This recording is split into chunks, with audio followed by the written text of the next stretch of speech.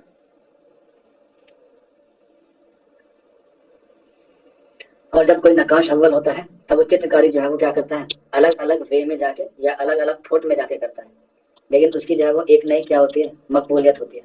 تو اس کی جو مقبولیت ہے مرزا محمد رفیع سودا کی، وہ کس میں ہے؟ قصیدے میں.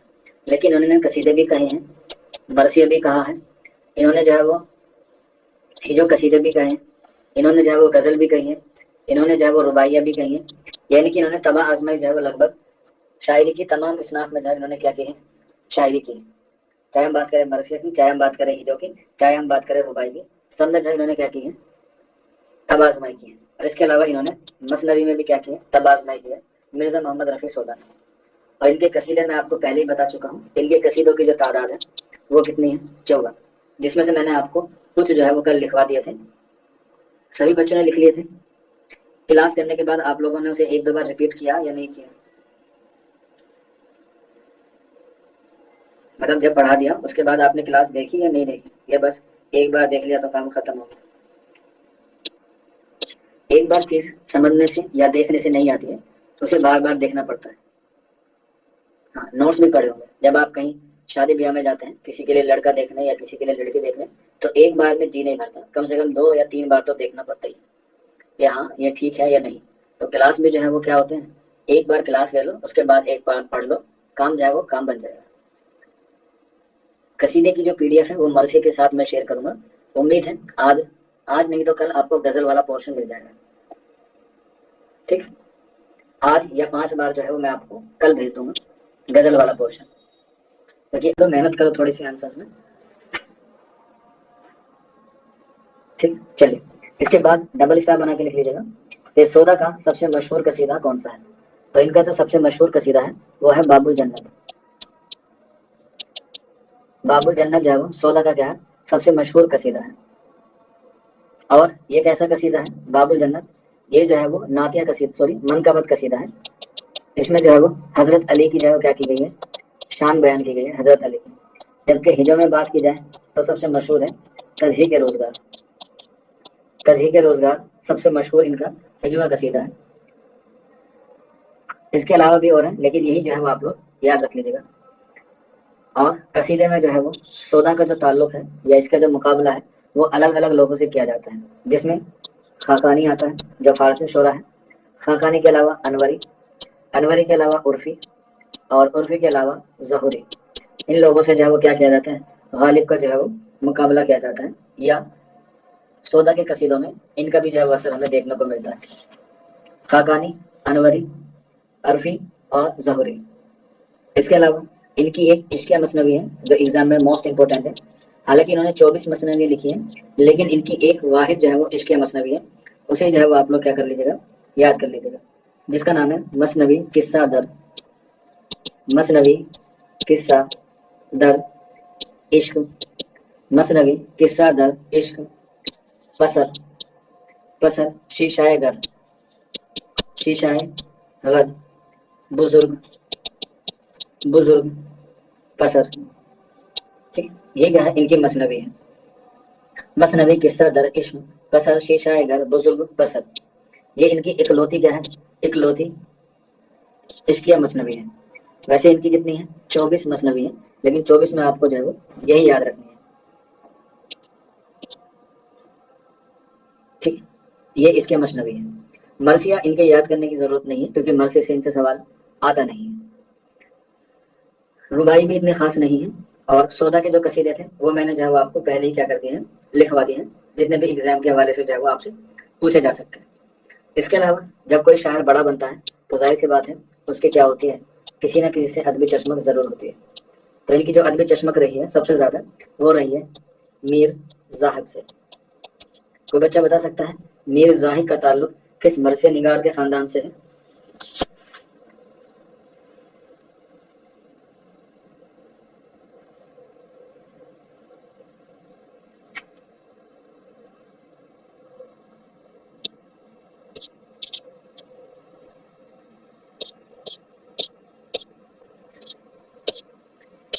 بالکل انیس کے خاندان سے ہے، تو ان کا تعلق جو ہے وہ سیم ہے، سودا کا اور میر زاہد کے کیا ہے، ادبی چشمک ہے۔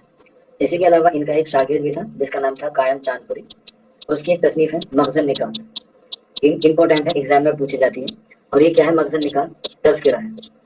قائم چاند پوری ان سے بھی کیا رہی ہے، ان کی ادبی چشمک رہی ہے۔ اس کے علاوہ میر تقی میر، جن کا نکات الشعراء تذکرہ ہے، میر تقی میر۔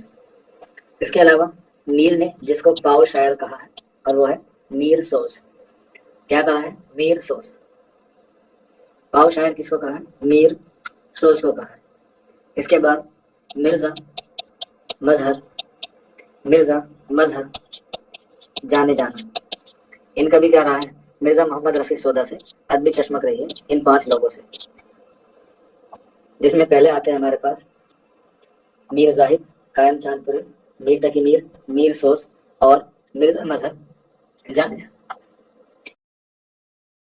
جانے جانا، ٹھیک، یہ بات جو ہے وہ آپ لوگ ایگزام کے حوالے سے یاد رکھ لیجیے گا، سودا کے حوالے سے۔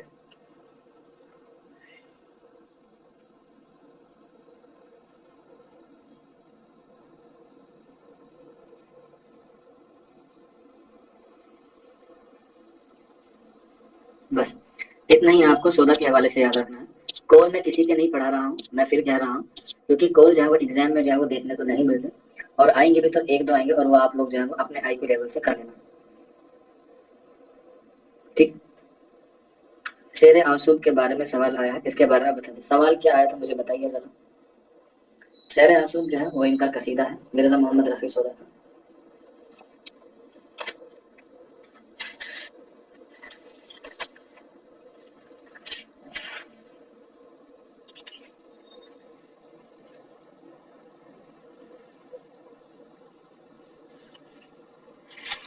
آپشن بتائیے کیا کہتے ہیں حیت کے بارے میں۔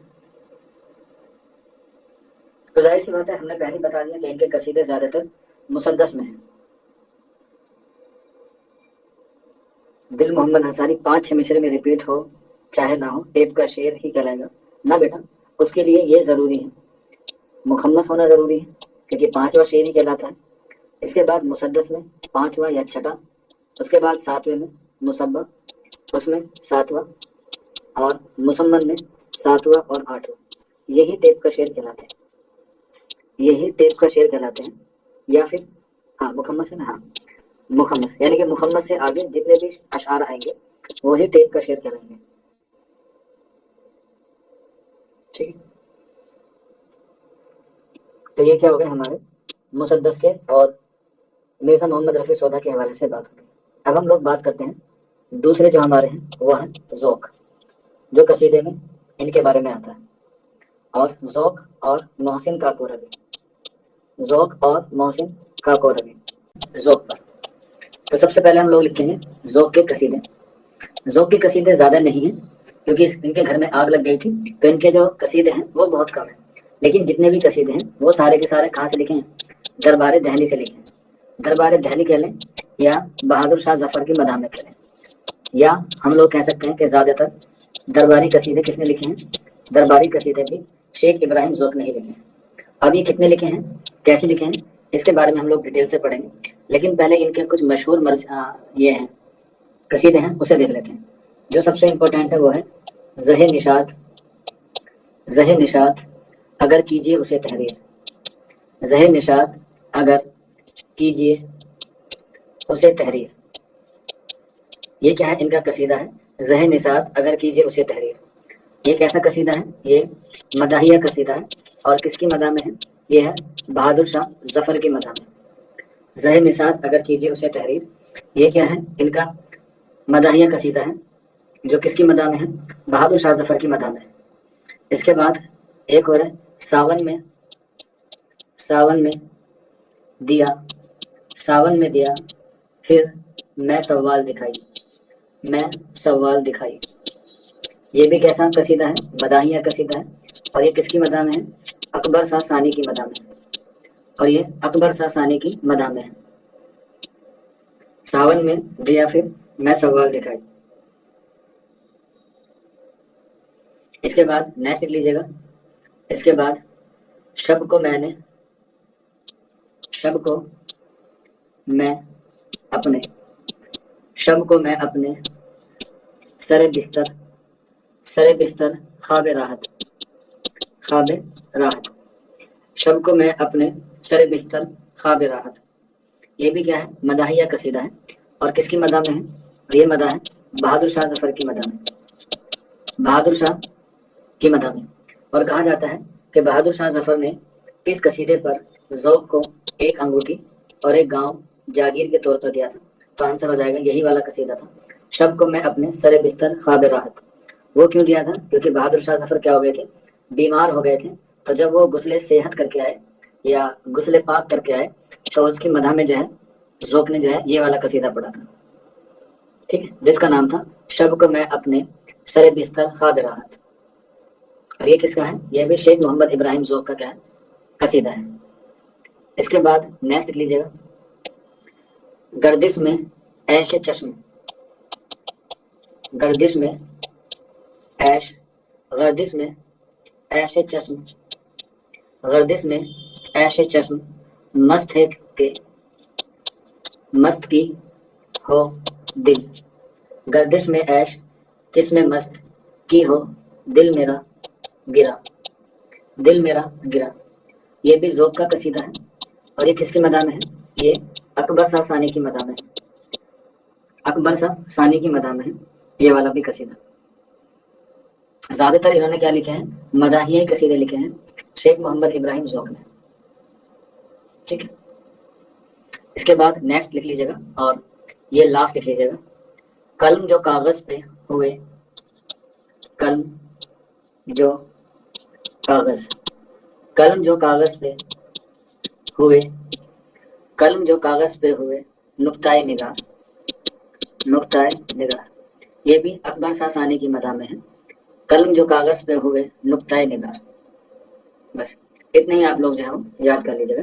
اسی سے جو ہے وہ آپ سے ایگزام میں ایک نہ ایک سوال ضرور آتا ہے. اور زیادہ چانسز ہیں زہ نشاط اگر کیجیے اسے تحریر کے، یا ساون میں دیا پھر میں سوال دکھائی. ان دونوں سے ہی آپ سے کیا پوچھ سکتا ہے؟ ایگزام میں سوال بن سکتا ہے. ٹھیک ہے، چلیے. تو یہی ان کے قصیدے ہیں جو ایگزام میں پوچھے جاتے ہیں. اب بات کرتے ہیں ان کی حالات زندگی کی جو شیخ محمد ابراہیم ذوق کی ہے. ان کا نام شیخ ابراہیم یا شیخ محمد ابراہیم، شیخ محمد ابراہیم. اور تخلص ہوا ان کا ذوق. تخلص ہوا ان کا ذوق. اور ذوق ان کے استاد تھے جن کا نام تھا شوق. تو اپنے استاد کی نسبت سے انہوں نے اپنا تخلص کیا رکھا؟ ذوق. ان کے استاد کا نام تھا شوق اور انہوں نے اسی کی نسبت سے کیا رکھ لیا؟ ذوق. حالانکہ ان کا ایگزام میں سب سے زیادہ کوشچن پوچھا جاتا ہے اور یہ ہے خاقانی ہند. کبھی کبھی سیلی کوشچن بھی کیا ہو جاتا ہے؟ غلط ہو جاتا ہے. جیسے آج ہم نے ایک ویڈیو بنایا تو اس میں خاقانی ہند کا کتاب پوچھا گیا تھا کس نے دیا. اور ہم نے فلو میں وہ بتا دیا بہادر شاہ ظفر، جبکہ آنسر ہے اس کا اکبر ساسانی۔ تو انسان سے غلطی ہو جاتی ہے، ہم سے بھی ہو جاتی ہے، نو ڈاؤٹ ہوتی ہے، آئی ایکسیپٹ، میں غلطی کو ایکسیپٹ کرتا ہوں، اور غلطی وہی کرتا ہے جو کچھ کرنا چاہتا ہے۔ آپ لوگ بھی غلطی کریں گے تو اس کو سدھارنے میں کیا ہونی چاہیے؟ آپ میں قوت ہونی چاہیے۔ تو خطاب کیا ہے خاقانی ہند کا، کس نے دیا؟ اکبر ساسانی نے۔ اور کیوں دیا تھا؟ کیونکہ انہوں نے ایک قصیدہ لکھا تھا جو 18 زبانوں پر تھا، اور اس میں 18 ہی کیا تھے؟ اشعار تھے، یعنی کہ ہر ایک اشعار ہر ایک زبان میں لکھا گیا تھا۔ اسی لیے اکبر ساسانی نے ذوق کو کیا خطاب دیا؟ خاقانی ہند کا خطاب دیا۔ جس طریقے سے درد کبھی دہلی کو خیر آباد نہیں کہہ کے گئے، ٹھیک اسی طرح سے ہی شیخ محمد ابراہیم ذوق بھی جو ہے وہ دہلی کو کبھی بھی خیر آباد کہہ کے نہیں گئے۔ اگر ہم بات کریں ان کی پیدائش کی، تو ان کی پیدائش ہوئی ہے 1789 میں، یعنی کہ 1789 میں، کہاں پر؟ دہلی میں، اور وفات ہوئی ہے 1854 میں، یہ بھی کہاں ہے؟ دہلی میں۔ اور آپ کو پتا ہے 1854 میں ایک اور چاہے وہ شہید ہوئے ہیں جن کا نام ہے مولوی محمد باقر، ان کی بھی وفات ہوئی ہے۔ کس جرم میں؟ ولیم ٹیلر کے قتل کے جرم میں، جو دہلی کالج کے کیا تھے؟ پہلے پرنسپل تھے، ولیم ٹیلر، ٹھیک ہے، کیا تھا؟ William tailor. اس کے بعد ان کے والد کا نام تھا رمضان یا شیخ محمد رمضان، والد کا نام شیخ محمد رمضان، اور ان کے استاد کا نام، شاعری کے استاد میں نے آپ کو بتا دیے، شاعری کے استاد تھے شوق، لیکن ابتدائی استاد تھے ان کے حافظ غلام رسول، حافظ غلام رسول، یہ کیا تھے؟ ان کے ابتدائی استاد تھے۔ اور ٹھیک جس طریقے سے مومن خاں مومن کو شطرنج، موسیقی، علم نجومی میں مہارت حاصل تھی، ٹھیک اسی طرح سے ہی ذوق کو بھی کس میں مہارت حاصل تھی؟ موسیقی میں۔ موسیقی کا مطلب ہوتا ہے سنگیت۔ اور کوئی بچہ بتا سکتا ہے سنگیت کا جنک کس وید کو کہا جاتا ہے؟ سنگیت کا جنک کس وید کو کہا جاتا ہے؟ بالکل سبھی کو پتا ہے، سام وید کو جو ہے وہ سنگیت کا جنک کہا جاتا ہے، یا سنگیت کا پتامہ سام وید کو کہا جاتا ہے۔ تو ان کو کس میں مہارت حاصل تھی؟ موسیقی میں، اور موسیقی کے ساتھ ان کو علم نجوم بھی آتا تھا، یعنی کہ جوتشی بھی آتی تھی ذوق کو، اور اس میں جو ہے وہ کیا رکھتے تھے؟ گہری دلچسپی رکھتے تھے، ٹھیک ہے۔ اس کے بعد شوق سے انہوں نے استاد میں شاعری لی، لیکن ان کو جو شاعری کی طرف متوجہ ہوئے، یا یہ جو شاعری کی طرف کو آگے بڑھے، یہ بڑے جو ہیں شاہ نصیر دہلوی سے، شاہ نصیر دہلوی کی شاعری سے متاثر ہوئے، اور پھر انہوں نے جو ہے وہ اپنی شاعری کی اصلاح شوق کے بعد کس سے لینی شروع کر دی؟ شاہ نصیر دہلوی سے، اور یہیں سے جو ہے وہ کہاں تک پہنچے؟ بہادر شاہ ظفر تک۔ اور ایگزام میں موسٹ امپورٹنٹ کوشچن ہے، ڈبل اسٹار بنا کے لکھ لینا، پوچھا جاتا ہے کہ شاہ نصیر کے بعد بہادر شاہ ظفر کا استاد کون بنا؟ تو شاہ نصیر کا شاگرد کون تھا؟ ذوق۔ تو شاہ نصیر کے بعد انہی کا شاگرد مغلیہ بادشاہ بہادر شاہ ظفر کا کیا بنا؟ استاد بنا۔ اور ذوق کے بعد کون بنا؟ ذوق کے بعد اسد اللہ خان غالب بنے۔ تو یہ سیکوینس آپ لوگ یاد رکھ لیجیے گا ایگزام کے حوالے سے، پہلے شاہ نصیر آتا ہے، یہ بہادر شاہ ظفر کے استاد ہیں، پہلا شاہ نصیر، اس کے بعد ذوق، اور ذوق کے بعد اسد اللہ خان غالب، اور یہ زمانی ترتیب جو ہے وہ آپ لوگ کیا کر لیجیے گا؟ یاد کر لیجیے گا، ٹھیک ہے، یاد کر لیجیے گا۔ اور استاد کتنی عمر کے تھے جب ذوق بنے؟ تو محض 19 برس کے تھے، محض 19 برس کی عمر میں بہادر شاہ ظفر کے استاد بن گئے تھے ذوق، کیونکہ تبھی جو ہے ان کی جو رسائی ہے وہ کہاں تک ہو گئی تھی؟ دربار دہلی سے ہو گئی تھی، دربار دہلی سے ہو گئی تھی۔ لیکن دربار دہلی ہونے کے باوجود بھی ان کا جو رہنا سہنا تھا وہ ایک عام زندگی کا رہنے والا تھا۔ تو اسی وقت جو ہے وہ کیا ہو گیا تھا؟ 1854 میں تو ان کا انتقال ہو گیا تھا، لیکن 1857 کی غدر میں کیا ہو گیا؟ جب دلی لوٹی تو ان کے گھر میں کیا لگ گئی؟ آگ لگ گئی، اور اس وجہ سے جو ہے وہ ان کا زیادہ تر جو اشعار تھے یا جو کلام تھے وہ کیا نہیں ہو پائے؟ میسر نہیں ہو پائے۔ تو جو بھی جتنا بھی بچا کچا تھا تو وہ ان کے ایک شاگرد ہوئے ہیں محمد حسین آزاد، اور انہوں نے ہی کلیات ذوق جو ہے وہ کیا کیا؟ مرتب کیا۔ ایگزام میں کافی مرتبہ پوچھا گیا ہے کہ کلیات ذوق کس نے مرتب کیا؟ تو کلیات ذوق مرتب کیا ابراہیم ذوق کے شاگرد جس کا نام تھا محمد حسین آزاد، اور انہوں نے کیا کیا تھا؟ مرتب کیا تھا کلیات ذوق کو، ٹھیک ہے۔ یہ بات آپ لوگ جو ہے وہ یاد کر لیجیے، جتنے بھی قصیدے بچے، جتنی بھی چیزیں بچی، ان کو جو ہے انہوں نے کوشش کی کہ یہاں پر جو ہے وہ ان کے کلام کو جو ہے وہ بچایا جائے، ٹھیک ہے۔ اور ذوق کے جو ہے وہ 3 شاگرد رہے ہیں جو بڑے مشہور ہیں۔ پہلے جو رہے ہیں وہ رہے ہیں سیاست سے، جن کا نام ہم لوگ کرتے ہیں بہادر شاہ ظفر، اسی طرح سے دوسرے رہے ہیں محمد حسین آزاد. محمد حسین آزاد کو کہا جاتا ہے کہ انہوں نے ذوق کی کیا بچائی؟ نشانی بچائی. اور بہادر شاہ ظفر کو کہا جاتا ہے کہ انہوں نے ان کی زندگی بچائی یا ان کی سیاست کو بچایا.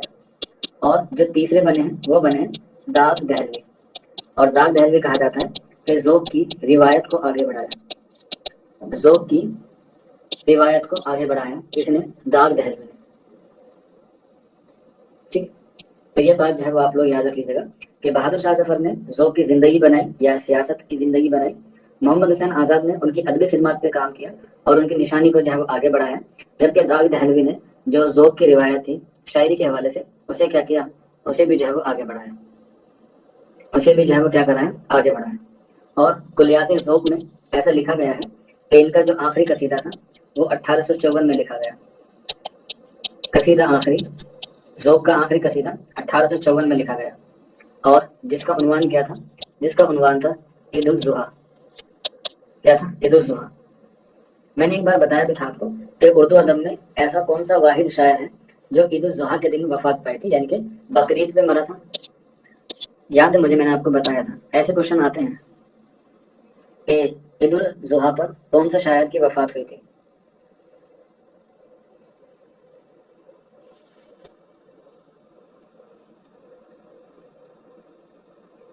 بالکل، شاید میں نے صحیح بتایا، خواجہ حسن نظامی.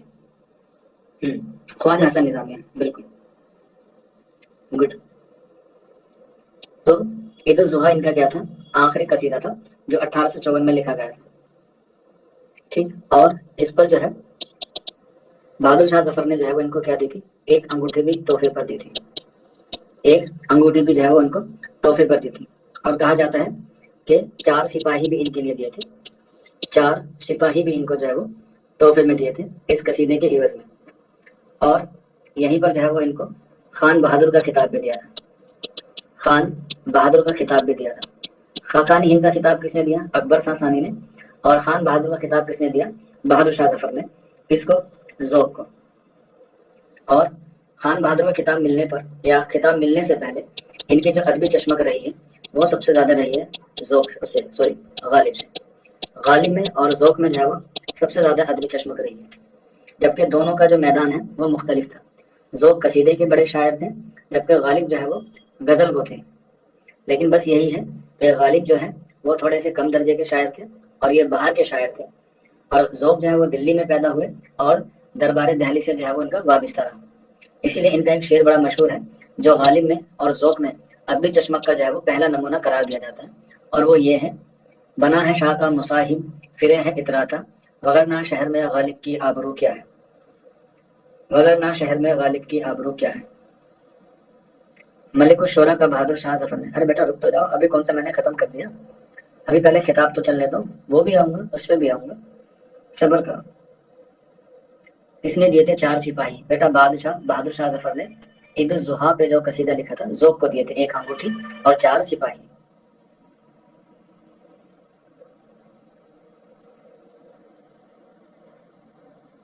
ٹھیک ہے، چلیے. اس کے بعد ان کو ملک الشعراء کا بھی جو ہے وہ خطاب ملا اور یہ بھی کس نے دیا؟ بہادر شاہ ظفر نے. کس نے دیا؟ بہادر شاہ ظفر نے ان کو دونوں خطاب دیے. خان بہادر کا بھی اور ملک الشعراء کا بھی خطاب دونوں ہی دیے ذوق کو. اور ادبی چشمک کس سے رہی؟ ادبی چشمک رہی غالب سے. ٹھیک ہے، چلیے بس اتنا ہی آپ کو جو ہے وہ ذوق کے حوالے سے یاد رکھنا ہے، اس سے زیادہ نہیں. بس یاد رکھ لیجیے اگر پوچھا جائے کہ وہ کون سا شاعر ہے جو کبھی دلی کو خیر آباد کہہ کے نہیں گیا یا دلی کا روڑا بنا رہا، تو آنسر ہو جائے گا ذوق. اگر آپشن میں درد نہ ہو، ٹھیک، درد ہو تو درد لگانا اور درد نہ ہو تو ذوق لگانا. یا کہا جائے درد کے بعد کون سا شاعر ہے تو تب آنسر ہو جائے گا ذوق. ٹھیک ہے. ملک الشعراء کا مطلب ہوتا ہے شعراء کا مالک. ملک الشعراء کا مطلب ہوتا ہے کہ اس وقت جتنے بھی شعراء ہیں ان سب کا مالک کون ہے؟ ذوق ہے. تو یہ ہو گئے ہمارے ذوق جو ہے وہ کمپلیٹ ہو گیا. اس کے بعد تھوڑا سا آتا ہے یا وہ میں آپ کو اپنی طرف سے بتا رہا ہوں جس کا نام ہے محسن کاکو روی. محسن کاکو روی سے زیادہ سوال تو آتے نہیں ہیں لیکن پھر بھی جو ایگزام میں اگر کوشچن بن جائے تو آپ لوگ جو ہے اسے کر سکتے ہیں. اتنا میں آپ کو جو ہے بتا دوں یہ محسن کاکو روی کے حوالے سے. لیکن اس سے پہلے محسن کاکو روی سے پہلے کچھ قصیدے ہیں جو امپورٹنٹ ہے وہ میں آپ کو لکھوا دیتا ہوں، جو ایگزام میں اکثر پوچھے جاتے ہیں وہ بھی، ٹھیک. جیسے مومن کا مومن کا بھی ہے، ایک ایک یا دو دو لکھواؤں گا، بس زیادہ نہیں لکھواؤں گا. مومن کا مومن، اور یہ ہے جو اس کی زلف، جو اس کی زلف، جو اس کی زلف کو دوں، جو اس کی زلف کو دوں اپنے عقیدۂ مشکل، اپنے عقیدۂ مشکل. یہ کس کی مدح میں ہے؟ یہ حضرت عمر فاروق کی مدح میں ہے، عمر فاروق کی مدح میں ہے یہ والا قصیدہ مومن خا مومن کا ہے. اگر عمر فاروق کی مدح میں ہے تو ظاہر سی بات ہے یہ کیا ہو جائے گا، یہ ہو جائے گا منقبت. کیا ہو جائے گا؟ منقبت. اس کے بعد غالب نے کل کتنے قصیدے لکھے ہیں آپ کو بتایا تھا میں نے، آپ بتائیں گے سر 8 قصیدے جو انہوں نے لکھے ہیں. ٹھیک ہے، 8 قصیدے لکھے ہیں جس میں سے ان کے 4 مکمل ہیں اور 4 نامکمل ہیں. تو جو 4 مکمل ہیں وہ میں ان کے نام لکھوا دیتا ہوں، آپ لوگ جو ہے وہ لکھ لیجیے گا. جیسے ساز یک ذرہ نہیں، ساز یک ذرہ نہیں، فیض چمنے بیکار، فیض چمنے بیکار. یہ غالب کا قصیدہ ہے. اس کے بعد دوسرا ہے دہر جز، دہر جز جلوائے یکتائی معشوق نہیں، معشوق نہیں، دہر جز جلوائے یکتائی معشوق نہیں. اس کے بعد سب سے امپورٹنٹ ڈبل اسٹار بنا کے لکھ لیجیے گا، ہاں میں نو سنے، ہاں میں نو سنے ہم اس کا نام، ہم اس کا نام، ہاں میں نو سنے ہم اس کا نام. یہ بھی غالب کا ہے. اس کے بعد صبح دم دروازہ خاور کھلا، صبح دم دروازہ خاور کھلا. یہ 4 قصیدے کس کے ہیں؟ غالب کے ہیں جو مکمل ہیں. اور میں نے آپ کو جب غالب پڑھایا تھا تو بتایا تھا کہ 4 قصیدے جو مکمل ہیں اس میں 2 کس کی مدح میں ہیں؟ تو 2 بہادر شاہ ظفر کی مدح میں ہیں، اور باقی جو 2 ہیں وہ کس کی مدح میں تھے؟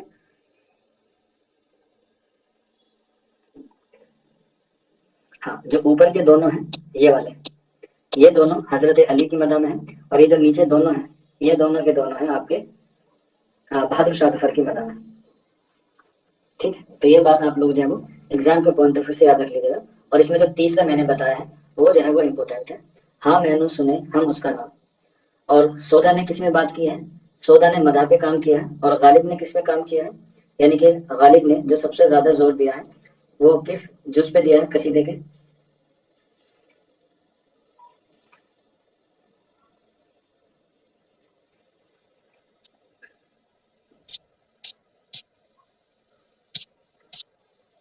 بالکل، کس پہ دیا ہے؟ تشبیب پہ دیا ہے. اور تشبیب کا دوسرا نام کیا ہے قصیدے میں؟ تشبیب کا دوسرا نام کیا ہے قصیدے میں؟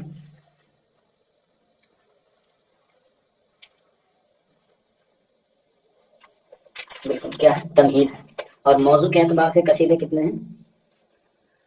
موضوع کے اعتبار سے قصیدے کتنے ہیں؟ بالکل 4 ہیں. اور جس میں نصیحت کی جاتی ہے وہ کون سا قصیدہ کہلاتا ہے؟ جس میں نصیحت کی جاتی ہے اسے کیا کہا جاتا ہے؟ بالکل واعظیہ کہا جاتا ہے. Very good. آپ تو پیپر کو اڑا دیں گے ایسا لگ رہا ہے مجھے. چلیں ٹھیک ہے، اچھی بات ہے، آپ لوگوں کی تیاری اچھی ہے ماشاءاللہ، بہت بڑھیا. تو یہ قصیدے ہیں غالب کے، یہ ہو گئے مومن کے. اس کے بعد لکھ لیجیے گا محسن کاک اور روی. ٹھیک ہے، ان سے بھی سوال آتا ہے لیکن نہ کے برابر آتا ہے، لیکن آ جائے تو آپ لوگ کر سکتے ہیں کیونکہ ان کو جو ہے وہ کیا مانا جاتا ہے؟ نعتیہ قصیدے کا بانی مانا جاتا ہے. اور نعتیہ قصیدے سے مراد ہوتا ہے صرف اور صرف نبی کریم صلی اللہ علیہ وسلم کی مدح میں. تو جب کسی نبی کا نام آتا ہے تو سر پہ دوپٹہ آٹومیٹکلی آ جانا چاہیے. ویسے تو جب ہم لوگ پڑھتے ہیں چاہے ہم اسکول میں جائیں یا پڑھانے جائیں یا کسی ٹیوشن میں جائیں یا کوچنگ پہ جائیں تو ہمیشہ ادب کے ساتھ جانا چاہیے، ایک سلیقے کے ساتھ جانا چاہیے، کیونکہ جو ٹیچر ہوتا ہے اس کا ایک آئیڈیل ہوتا ہے اور لوگ اسے فالو کرتے ہیں. آپ لوگ جب ٹیچر بنیں گے تب آپ کا اس بات کا احساس ہو جائے گا کہ ہاں بچے ہماری کیا کیا بات نوٹ کرتے ہیں. ہوتی ہے نبی کی تعریف کی جو ہے وہ بیان ہوتی ہے. ٹھیک ہے، ان کا اصل نام ہے محمد حسن، محمد محسن، سوری میں حسن کہہ رہا ہوں، محمد محسن، اور تخلص ہے ان کا محسن. لیکن ان کی جو پیدائش ہوئی ہے، ان کا جو وطن ہے وہ کاکوری میں ہوا، تو اس لیے انہوں نے اپنے نام میں اضافہ کر لیا کاف اور روی کا. اور کس کی وجہ سے؟ وطن کی نسبت سے. جیسے داغ دہلوی، ٹھیک ہے، یہ دہلی کے رہنے والے تھے تو انہوں نے اپنا نام کیا رکھ لیا؟ دہلوی رکھ لیا. پیدائش کہاں ہوئی ان کی؟ 1827 میں، اور وفات ہوئی ان کی 1905 میں. جگہ جو ہے وہ نامعلوم ہے کہ کہاں پر وفات ہوئی، اور اتنا پوچھا بھی نہیں جاتا. بس یہ ہے کہ کہا جاتا ہے کہ محسن کاکو روی جب بچپن میں تھے تو ان کو جو ہے وہ کس کی زیارت ہوئی تھی؟ نبی کی زیارت ہوئی تھی. اور تب سے ہی جو ہے یہ نعت گوئی جو ہے وہ پڑھنے لگے. اور نعت گوئی میں انہوں نے کس کو بنایا؟ موضوع قصیدے کو بنایا، کیونکہ اس میں تعریف کی جاتی ہے. تو نعتیہ قصیدے کی شروعات جو ہے انہوں نے یہاں سے شروع کی. اور انہوں نے جو ہے نعتیہ قصیدہ پڑھنا یا لکھنا سیکھا، وہ سیکھا امیر مینائی سے. یہ کہہ سکتے ہیں ان کے شاعری کے استاد رہے امیر مینائی. شاعری کے استاد کون رہے؟ امیر مینائی. اور ان کے کچھ جو ہے وہ قصیدے ہیں، یاد کر لیجیے گا. زیادہ قصیدے نہیں ہیں، 5 ان کے جو ہے صرف قصیدے ہیں. اور پانچوں کے پانچوں کیا ہیں؟ نعتیہ قصیدے ہیں. پانچوں کے پانچوں کیا ہیں؟ نعتیہ قصیدے ہیں. جس میں سب سے مشہور ہے ان کا یا سب سے مقبول جو ہوا وہ ہوا خیر المرسلین. خیر المرسلین جو ہے وہ ان کا سب سے مشہور قصیدہ رہا. اور یہ کیسا ہے؟ خیر المرسلین یہ بھی کیا ہے؟ نعتیہ قصیدہ ہے. اور اس کا جو دوسرا نام ہے خیر المرسلین کا وہ ہے مستانہ قصیدہ. مستانہ قصیدہ بھی سے جو ہے وہ کہا جاتا ہے خیر المرسلین کو. ٹھیک ہے، یہ ان کا کیا ہے؟ یہ ان کا سب سے مشہور قصیدہ ہے خیر المرسلین. اور اس میں جو ہے انہوں نے نبی کی حیات، ان کی عادات اور ان کے خیالات کو جو ہے وہ پیش کیا ہے خیر المرسلین میں. خیر المرسلین. سر ایک سوال ہو رہا ہے، بیٹا سو گیا. جب ہماری کلاس ختم ہوتی ہے نا، میں آپ سے پوچھتا ہوں نا کہ کوئی سوال ہو یا کوئی ڈاؤٹ ہو تو پوچھ لیجیے گا. یہ بیچ بیچ میں اورودھک مت ڈالیے، اس سے آپ کا ہی نقصان ہے. ویسے ہی ٹائم کم ہے تو آپ یہ سوال مجھ سے واٹس ایپ پہ بھی پوچھ سکتے ہیں، میں وہاں پہ بھی جواب دے دوں گا، کوئی ڈاؤٹ نہیں. اسی لیے میں نے ایک گروپ بھی کریٹ کر دیا، آپ اس میں جو ہے وہ سوال پوچھ سکتے ہیں مجھ سے، تاکہ ایک سوال ہو سکتا ہے بہت سے لوگوں کے من میں اٹھ رہا ہو. باقی میں کلاس ختم ہونے کے بعد آپ سے پوچھوں گا. ٹھیک ہے، چلیے آگے بڑھتے ہیں. یہ جو ہے وہ ان کا سب سے مشہور کیا ہے؟ قصیدہ ہے. اس کے بعد نیکسٹ لکھ لیجیے گا. ان کا جو پہلا قصیدہ ہے وہ ہے گلدستہ کلام رحمت. گلدستہ کلام رحمت. یہ ان کا کیا ہے؟ پہلا قصیدہ ہے محسن کاکو روی کا. اس کے بعد دوسرا قصیدہ ہے ابیات نعت. ابیات نعت کیا ہے؟ یہ ان کا دوسرا قصیدہ ہے محسن کاکو روی کا.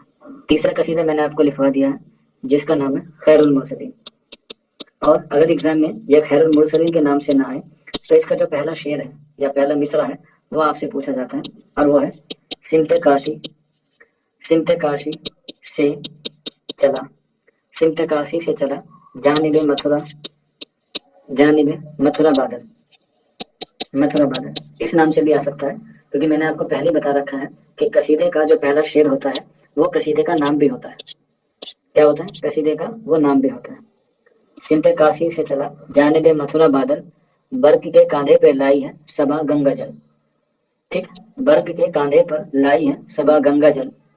کیا جھکا کعبہ کی جانب کو ہے قبلہ بادل، سجدہ کرتا ہے سوئے شراب وہ بتکائے بادل. ہفتہ اقلیم میں اس دے کا بجایا ڈنکا، تھا تیری عام رسالت کا گرجتا بادل. صف محشر میں تیرے ساتھ ہوں تیرا مداح، ہاتھ میں ہو یہی مستانہ قصیدہ یہ غزل.